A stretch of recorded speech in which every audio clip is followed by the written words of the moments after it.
After my trip to Rome, Johann Staupitz, my vicar, confessor, and confidant, sent me to the University of Wittenberg, where I was to study theology as well as to teach. Now, I was taught the theology of the age, which stated that salvation is a prize that had to be won, and partly by efforts here on earth. That the church held a storehouse of God's grace, which they distributed out, but only through the 7 sacraments, such as baptism, confession, attending Mass, and a few others. Now, even I at this point believed that within every man was a spark of goodness, even if they were reprobate. But they had to do their best, and God would grant favor. But they had to do their best, and a man's best is immeasurable. Well, I completed my doctorate, and after I did, I returned to interpret the Psalter anew. I was confident that I was a better scholar now that I had lectured at the university on Paul's epistles to the Romans, the Ephesians, and the ones to the Hebrews.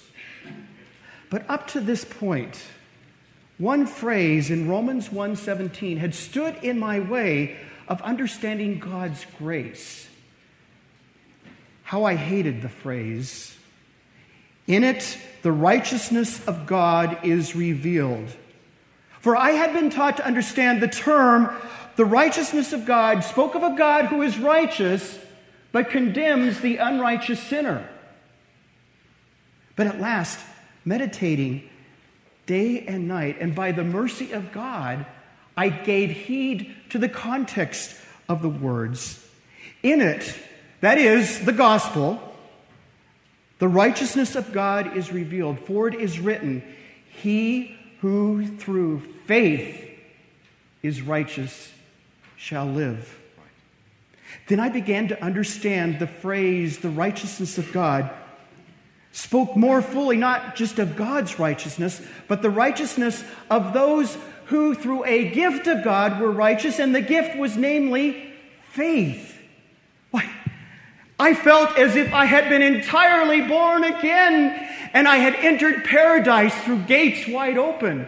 Why, the Scripture had revealed an entirely new side of itself to me, and I embraced that sweetest word with a love as great as the loathing with which I had hated the term, the righteousness of God.